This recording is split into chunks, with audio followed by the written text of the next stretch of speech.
अगर भगवान की शरण में नहीं होगे, भजन नहीं करोगे, तो आपके ऊपर बहुत से ऋण है, दुर्गति हो जाएगी। ऐसा नहीं है। आप यहां भी तो देखो ना, आपके मकान, आपका व्यापार, सब कुछ आपका कहा जाता है, लेकिन सब कुछ सरकार का है। हर चीज का टैक्स देना पड़ेगा तुम्हें। पानी का भी टैक्स देना पड़ेगा, मकान का भी टैक्स देना पड़ेगा, और तुम भी जो करोगे वो पैसा दो सरकार को।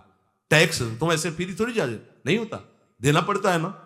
आप मान लो नौकरी कर रहे हो कि हमारी नौकरी करे, तो उसमें सरकारी टैक्स कटेगा आपका, क्योंकि आप सरकारी आदमी हो, भारत देश के वासी हो। ऐसे ही ये टैक्स लगे हुए हैं सरकारी भी, मातृ ऋण, पितृ ऋण, ऋषि ऋण, ये टैक्स है। ऐसा नहीं कि तुम कमाओ खाओ और इसके बाद मर के जाओ स्वर्ग मिलेगा। टैक्स चुकाओ। ये मनुष्य शरीर मिला, इन ऋणों से मुक्त हो। अगर नहीं हुए तो भी तुम्हें दुर्गति होगी।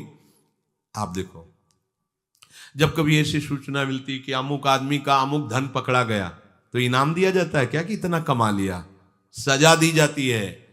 तुमने टैक्स की चोरी की, अगर चोरी नहीं की, मेहनत से कमाया या व्यापार से कमाया, दिया नहीं सरकार को, हाँ दिया नहीं, इसीलिए तुम्हें टैक्स की चोरी का दंड मिलेगा। सारा धन अपहृत हो जाएगा, तुम्हारी निंदा होगी, तुम्हें सजा मिलेगी। बोलो मिलती है नहीं? ऐसे ही ये लड़का, बच्चा, पत्नी, पुत्र, परिवार जो भी है, ये सब श्री भगवान का तुम्हें टैक्स देना है। क्या टैक्स देना है? भगवान की शरण होकर उनका सुमिरन करो, सारे ऋणों से वो मुक्त कर देंगे। एकादश स्कंद में कहा है, मेरा भजन करने वाले का कोई ऋण नहीं रह जाता। और नहीं तो महाभारत में ही प्रसंग आता है, एक जरत्कारु नाम के ब्रह्म ऋषि थे। ऋषि और भक्त में बड़ा अंतर होता है। वो तपस्या प्रधान, जैसे दुर्वासा ऋषि तपस्या प्रधान थे, वो बाल ब्रह्मचारी और तपस्या से युक्त एक दिन भ्रमण कर रहे थे, तो आवाज आई, मेरी रक्षा करो, मेरी रक्षा करो। तो उस आवाज की तरफ बढ़े तो देखा कुएं में उल्टा लटके हुए हैं बहुत से ऋषि, और एक केवल तंतु है, एक केवल तंतु है जिसमें दो चूहे लगे हुए, उसको भी काट रहे हैं, एक काला और एक श्वेत। तो उन्होंने देखा और दयालु हो गए कि ऋषियों, मैं तुम्हारी कैसे रक्षा कर सकता हूं? तो उन्होंने कहा कि ये जो दो चूहे हैं रात और दिन हैं, और जो हम लोग हैं ये तुम्हारे पितर हैं। ये चूहे तुम्हारी आयु को काट रहे हैं, एक तंतु हमारे कुल में केवल तुम ही हो, और तुमने तपस्या की ठान ली, ब्याह किया नहीं, गृहस्थ धर्म में गए नहीं, पुत्र हुआ नहीं, तो तपस्या में, भक्ति में एक दम है कि सब ऋणों से मुक्त कर देगी। ये बात ध्यान रखना, तपस्वी अलग है, भक्त अलग। इसलिए पीछे चर्चा आई थी कि तपस्वियों से भी अधिक, ज्ञानियों से भी अधिक, कर्मकांडियों से भी अधिक वो मेरा भक्त योगी होता है। तुमने तो ब्याह किया नहीं, तो अब ये तंतु रात दिन तुम्हारे जीवन को काट रहे हैं, जहां तुम खत्म हुए हम सब नरक में गिर जाएंगे। पितरों ने कहा, तुम पितर ऋण से युक्त हो, मुक्त तभी होगे जब ऐसा करो। वो दृश्य खत्म, अंतर ध्यान हो गया। वो बड़े दुखी हुए कि क्या करें। तो उन्होंने मन में निश्चय किया कि एक ब्याह तो करूंगा पितरों के उद्धार के लिए। इतने बड़े तपस्वी हैं जरत्कारु जी, बड़ी महिमा है, लेकिन बात यहां फंस गई, पितृ। उन्होंने मन में निश्चय किया कि कोई आके अपनी कन्या दे दे और उसका भी नाम जरत्कारु हो। मैं बिल्कुल भरण पोषण नहीं करूंगा, और कभी हमसे कोई प्रश्न ना करे। ऐसी अगर कोई कन्या देगा तो मैं स्वीकार कर लूंगा। अब ऐसे ना नगर जाना है, ना किसी से बात करनी, तो वृक्षों से कहते, अपने पितरों के उद्धार के लिए मैं चाहता हूं कि कोई पाणी ग्रहण संस्कार करा दे, कोई हमारे नाम की कन्या को दे दे, और ऐसा ऐसा व्रत है। ऐसा ही बोल रहे थे कि वासुकी नाग उपस्थित हो गए, और उनकी बहन का भी नाम जरत्कारु था। उन्होंने कहा, सुनिए महाराज, मैं नागराज वासुकी हूं, सब देव रूप में, कोई ऐसे नहीं सांप वैसे वाले, देव रूप, और सुंदर कन्या जरत्कारु। बोले, ये कन्या मैं आपको समर्पित करता हूं, हमारा सौभाग्य होगा आप जैसा महर्षि हमारी बहन का पति बने।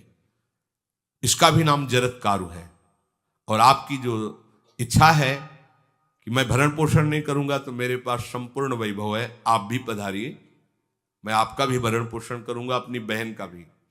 तीसरी बात, मेरी बहन इतनी शास्त्र सम्मत आराधना से युक्त है कि वो कभी आपसे प्रश्न ही नहीं करेगी, तो उनका स्वीकार है। प्रसन्न हुए, चले गए। काफी समय तक उनके महल में रहे। एक दिन जरत्कारु अपनी जरत्कारु पत्नी की गोद में सर रख कर ऐसे लेटे हुए थे, सो गए।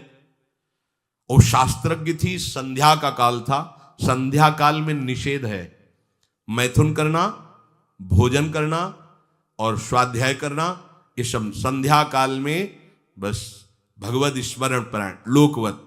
लेकिन हमारे यहाँ महारानी जी की संध्या आरती और संध्या भोग लगने के बाद ये इसीलिए वृंदावन धाम इसका कहीं भी ये वेदान्नपि संन्यस्त, वेदों से भी ऊपर उठी हुई रसमयी रसोपासना है। प्रियालाल की महल है।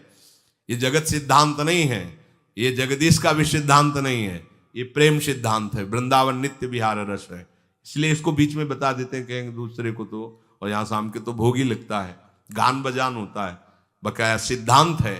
आंख मूंद करके या तो गायत्री जप या जो गुरु मंत्र चुपचाप शांत भाव से जपे, ऐसा। अब वो इस चिंता में थे कि मेरे पति का धर्म जा रहा है और मैंने आज तक कुछ बोला नहीं अपने पति से। अगर बोलती हूं तो हो सकता है ये नाराज हो जाए और छोड़कर चले जाए। अगर मुझे छोड़ देते हैं और इनका धर्म बचता है तो ये ठीक बात रहेगी।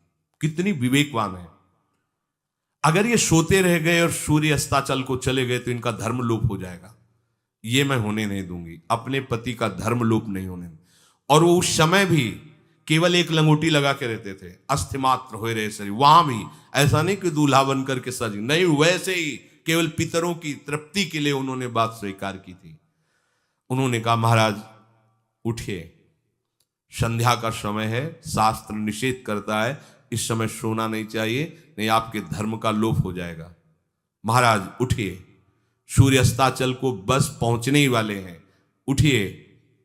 उठे एकदम लाल आंख करते हुए, तुमने हमें टोका कैसे, तुमने हमसे प्रश्न कैसे कर दिया, मैं अभी तुम्हारा त्याग करता हूं। बोले स्वीकार है, आपके धर्म का लोप ना हो।